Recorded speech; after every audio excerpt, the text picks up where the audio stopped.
Okay everyone, it is time for your very first coding sprint in this class. The idea behind a coding sprint is that it's going to be a bunch of quick tasks, each one getting you to code something and make something. I say that perfection doesn't exist here because we're going to be making as quickly as we can, and you don't have to be exactly like what you see on the screen. As close as you can, obviously, but you might be using light mode. I use dark mode for some of these, so if it doesn't look exactly like what you see on the screen, that is okay. That's what I mean by perfection doesn't exist here. Create it, be okay with it, and then move on. The bulk of the code that we're going to be using today is using a library from Apple called SwiftUI. This is code that you can use to generate the user interface of an app. So the way the app looks is all generated using code. And this is what makes it possible to build an app entirely within Swift Playground. So today you're going to be making a bunch of stuff using SwiftUI, and it hopefully will look like something that you could, down the line, have within an app. You'll also see some of these tasks are going to look like things that you have already done. And so if you recognize something from a previous task that I've given you in one of the Swift playgrounds, it is totally okay to copy and paste code into the new playground in order to get started. That said, I am looking for you to create a new playground for this. So you're going to go to blank and create a new playground for each of the tasks up ahead. And so let's get started with the coding sprint. Task number 1 is to make an app that looks like this. You have a button that has the text in it, I agree, and you have the text above it that says, click the button if you agree. You might recognize that from somewhere.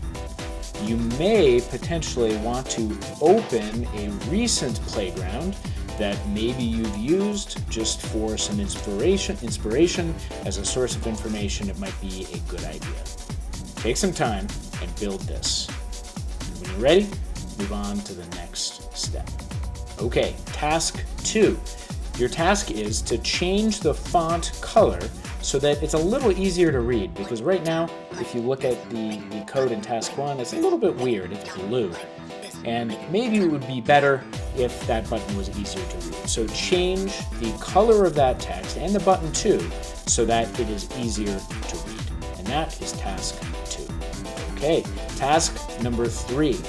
We now want to make it so that when you click on that button, it changes the message, click the button if you agree, to something else. So you pick what it is that it says after you hit that button, but change it so that it says something else. And all of this is in your new clear playground that you're using for the purpose of this coding sprint. That is task number 3. Okay, moving right along, we're now on task number 4. And so your new task is to create a new playground page, brand new, and you want to put this code into it. Some of it you may recognize because it's what we call the boilerplate code for a SwiftUI app.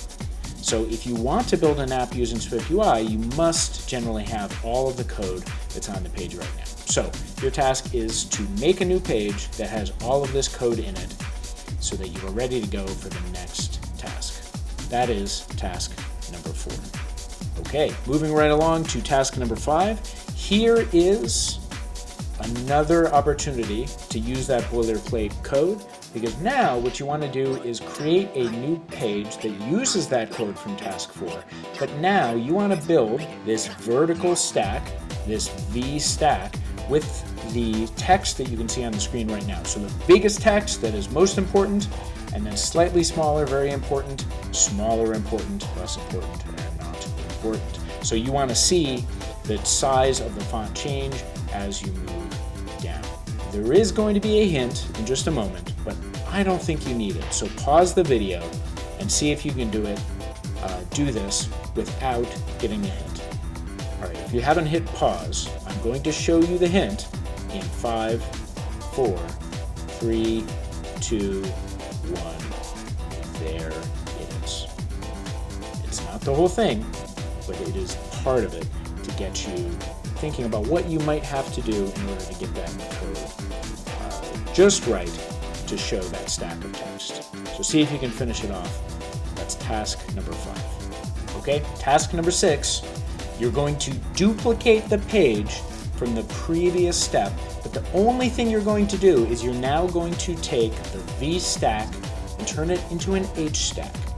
Don't run the code yet, because I want you to predict what you think is going to happen before you actually run the code. So keep the text exactly the same as what you had for task number 5, but now turn that V stack into an H stack. Make a prediction just in your head, talk to some of the people that you're working with, and then run the code. And that'll complete task number 6. You're doing great. Halfway done. Okay, task number 7. You're building the app that you see on the screen right now. It has a cool little switch that when you switch it back and forth, you get different messages on the screen. And on the right-hand side is the code that you need. So there's actually no figuring out here. You just have to make sure you enter the code correctly to get this to work. So get that done. That is task number 7. All right, so you're gonna make a new playground page, and we're gonna put the SwiftUI on hold for just a bit, and we're gonna do some work with variables now. So you can see on the screen that there is some code there, and your task right now is to type this and explain to yourself why you think the error that is currently on the screen is on the screen. Why is it showing up? What is it about the Swift language that you know that explains why this is happening? And then once you have that, fix the error in your playground page. All right, task number 9. You can do this in the same page if you want, but type this code, but this time you are going to make it your own. So obviously this has the student name Nora. Your name isn't Nora. Make it something that matches you, and then run the code and see what it prints out. This is using something called string interpolation, which makes it really easy to put a string inside of another string. So that is task number 9. Task number 10 is to create some comments.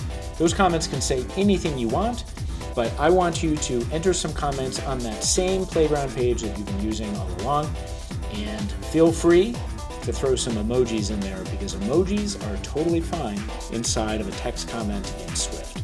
So throw those comments into the page. So put that comment in, and that will complete task number 10.